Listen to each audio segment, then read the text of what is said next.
வணக்கம் பவித்ரா. தூத்துக்குடி, திருநெல்வேலி, தென்காசி மற்றும் கன்னியாகுமரி ஆகிய 4 மாவட்டங்களில் டிசம்பர் 17 மற்றும் 18 ஆகிய தினங்களில் பெய்த கனமழையின் காரணமாக கடுமையாக தென் மாவட்டங்களானது பாதிப்புக்கு உள்ளாகி இருக்கிறது.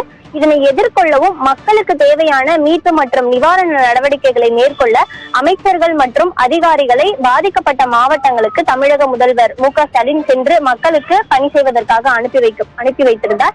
இந்த நிலையில் அந்தந்த பகுதிகளில் மாநில பேரிடர் மீட்பு குழு, அதே போல தேசிய பேரிடர் மீட்பு குழு, தீயணைப்புத்துறை, காவல்துறையினர் மற்றும் அனைத்து அரசு துறைகளுடன் இணைந்து ஒருங்கிணைந்த முறையில் மீட்பு பணி மற்றும் நிவாரண பணிகள் தற்பொழுது பாதிக்கப்பட்ட மக்களுக்கென நடைபெற்று வருகிறது. பொதுமக்களும் மீட்கப்பட்டு பாதுகாப்பான இடங்களில் தங்க வைக்கப்பட்டு வருகின்றனர்.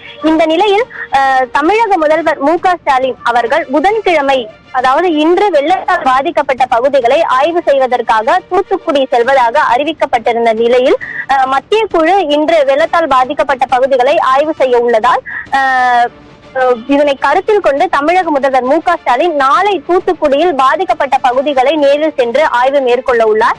இந்த நிலையில் தற்பொழுது சென்னை எழிலகத்தில் இயங்கிக் கொண்டு வந்திருக்கிற மாநில கட்டுப்பாட்டு மையத்தை தமிழக முதல்வர் மு.க.ஸ்டாலின் பார்வையிட்டு வருகிறார். கடந்த 2 நாட்களாக, அதாவது வெள்ளம் பாதிக்கப்பட்டு தென் மாவட்டங்கள் பாதிக்கப்பட்ட 2 நாட்களாகவே தமிழக தலைமை செயலாளர் சிவதாஸ் மீனா 2 நாட்களாக மாநில கட்டுப்பாட்டு மையத்தை ஆய்வு மேற்கொண்டு வந்த நிலையில் தற்பொழுது தமிழக முதல்வர் மு.க.ஸ்டாலின் நாளை தூத்துக்குடி செல்லக்கூடிய நிலையில் இன்றே எழிலகத்தில் உள்ள பேரிடர் மேலாண்மை கட்டுப்பாட்டு மையத்தை தற்பொழுது ஆய்வு செய்து வருகிறார். பவித்ரா.